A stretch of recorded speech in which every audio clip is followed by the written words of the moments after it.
রথযাত্রার দিনে জগন্নাথ মন্দিরের নির্মাণ কাজ থমকে গেছে। কার নির্দেশে বন্ধ করা হয়েছে, কেন বন্ধ করা হয়েছে, এসব প্রশ্ন এখন মাথাচাড়া দিচ্ছে। বরাদ্দের 8 লক্ষ এবং 8,31,000 টাকার এই অর্থরাশি সত্যিই কি সেখানে বাতিল হয়ে গেছে? প্রশাসন, মন্দির কমিটি এবং বিধায়কের বক্তব্যে একের পর এক বক্তব্যের মাধ্যমে এবার কিন্তু উত্তপ্ত হয়েছে সাবরুম। মূলত রথযাত্রার দিনে এই জগন্নাথ মন্দিরের এই নির্মাণ কাজ স্থগিত হওয়াকে কেন্দ্র করে যেন নতুন করে একটা বিতর্ক তৈরি হয়েছে, রাজনৈতিক বিতর্ক তৈরি হয়েছে। ঘটনাটি সাবরুমের পূর্ব হরিণা গ্রাম পঞ্চায়েতের হরিণা বাজার সংলগ্ন জয় জগন্নাথ মন্দিরকে ঘিরে উঠে এসেছে। বিরোধী দলনেতা তথা 40 সাবরুম বিধানসভা কেন্দ্রের বিধায়ক জিতেন্দ্র চৌধুরী বিধায়ক উন্নয়ন তহবিল থেকে মন্দির সেট নির্মাণের জন্য 8,31,000 টাকা বরাদ্দ করা হয়েছে। সাতচাঁদ গ্রাম উন্নয়ন দপ্তরের মাধ্যমে কাজের বরাতও দেওয়া হয়েছিল। কিন্তু অভিযোগ যে গত 16 জুলাই রথযাত্রার দিন মহকুমা প্রশাসনের নির্দেশে হঠাৎ করেই নির্মাণ কাজ বন্ধ করে দেওয়া হয়েছে। এরপর থেকে শুরু হয়েছে চাপানোত্তর এবং মন্দির কমিটির সম্পাদক সুদর্শন চক্রবর্তী তিনি জানিয়েছেন যে বরাদ্দ সংক্রান্ত কোনো সরকারি নথি তাদের হাতে আসেনি।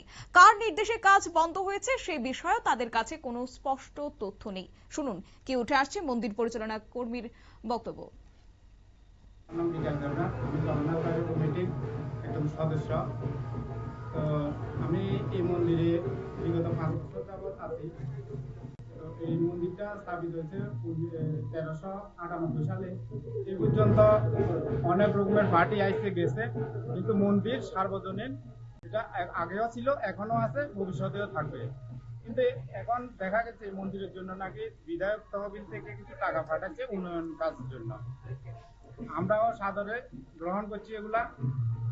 দেখা গেছে গতকালকে নাকি ওই আমাদের সুদর্শন স্যারের কাছে খবর আসছে কন্ট্রাক্টরের মারফত যে কাজটা নাকি ক্যান্সেল হয়ে গেছে। আচ্ছা, ক্যান্সেল হওয়ার পরে আমরা কমিটির ভিতরে যারা আছি, এখানে কোনো পার্টির বলতে কোনো কিছু না, এখানে সব পার্টির লোকই আছে, সার্বজনীন মন্দির। এবং আমাদের মধ্যে একটা মানে আলোচনা যে সিপিএম এর বিধায়ককে টাকা দিছে, ওই কারণে মন্দিরটা কাজ হইব, এখন বন্ধ করা দিছে, মানে কি সিপিএম এর মন্দির না, এটা বিজেপির মন্দির মনে করি, এটারে কাজ বন্ধ করা দিছে। এতে আমার মনে হয় বিধায়কের তেমন একটা সম্মান বাড়ে নাই, কারণ এই মন্দিরটা এত বছর যাবৎ চলতেছে, আর আরো চলবো, এখনো চলতেছে। তো টাকা দিলে হয়তো কাজটা সুন্দর হইতো, আর টাকা না দিলে হয়তো ওপেন স্পেসটা হইতো না, এই দূরে আর কি। অন্যদিকে বিধায়ক জিতেন্দ্র চৌধুরী ওনার দাবি হচ্ছে যে মন্দির কমিটির আবেদনের ভিত্তিতে বরাদ্দ অনুমোদন করা হয়েছিল, টেন্ডার এবং ওয়ার্ক অর্ডারের সমস্ত প্রক্রিয়াও সম্পূর্ণ হয়, কিন্তু কিছু প্রভাবশালী ব্যক্তির বাধার কারণে কাজ শুরু করা সম্ভব হয়নি। তার অভিযোগ যে দীর্ঘ 6 মাস মন্দির কমিটির পক্ষ থেকে কোন রকমের যোগাযোগ করা হয়নি। আমাদের প্রতিনিধি কথা বলেছিল বিধায়ক জিতেন্দ্র চৌধুরীর সঙ্গে, তিনি ফোনে দেওয়া সাক্ষাৎকারে নিউজ ভ্যানগার্ডকে কি জানিয়েছেন শুনুন।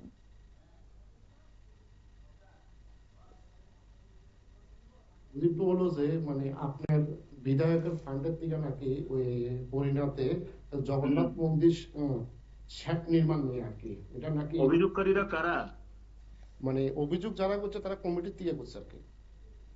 কোন কমিটি? সে কমিটির লোক কারা? তারা জগন্নাথ মন্দিরের কমিটির লোকরা আর কি। মানে হ্যাঁ, এটা বুঝলাম। সে অভিযোগটা তাদের দুঃখটা কি? তাদের পক্ষটা হলো বিধায়ক ফান্ড থেকে দেওয়া হয়েছে, আবার বিধায়ক ফান্ড থেকে এটা ক্যান্সেল, মানে কেন? তো তাদের জন্যই তো আমার কাছে আবেদন আসলো, আমি সঙ্গে সঙ্গে মঞ্জুর করে সেখানে ওয়ার্ক অর্ডার হলো, টেন্ডার হলো, এবং যে কোনো সরকারি কাজ করতে গেলে সেখানে সেই প্রজেক্টের নাম কি, তার এস্টিমেটেড অ্যামাউন্ট কত, কোন ফান্ড থেকে টাকাটা দেওয়া হয়েছে, তার ইয়ে করতে হয়। তো যথারীতি এক্সিকিউটিভ ইঞ্জিনিয়ার সেখানে গেছেন, তিনি কাজটা শুরু করবেন, কন্ট্রাক্টর ঠিক হয়েছে, কিন্তু তার আগের দিনে গিয়েই সেখানকার বাহুবলীরা বলল যে না, এখানে এসব করা যাবে না। তো করা যায়নি,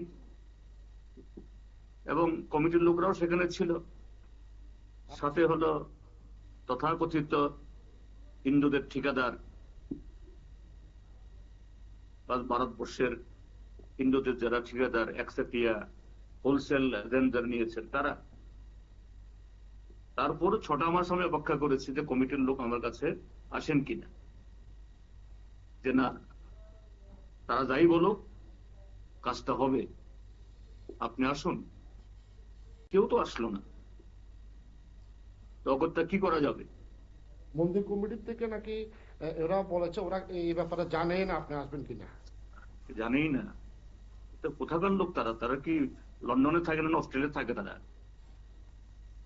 অর্থাৎ নির্ধারিত সময় পেরিয়ে যাওয়ার ফলে সরকারি নিয়ম অনুযায়ী বরাদ্দ অর্থ প্রত্যাহার করা হয়েছে। একই ঘটনা মন্দির কমিটি, প্রশাসন এবং বিধায়কের বক্তব্যে স্পষ্ট মতপার্থক্য সামনে এসেছে। রথযাত্রার দিনে কাজ বন্ধ হওয়া এবং বরাদ্দ অর্থ প্রত্যাহারের ঘটনাকে কেন্দ্র করে এখন সাবরুমের রাজনৈতিক মহলে কিন্তু তীব্র বিতর্কের দানা বেঁধেছে এবং আগামী দিনে এই বিতর্কের কোন মোড় নেয় সেদিকে তাকিয়ে রয়েছে সংশ্লিষ্টরা। নিয়ে নিচ্ছে ছোট্ট একটি বিজ্ঞাপন বিরতির সঙ্গে থাকুন।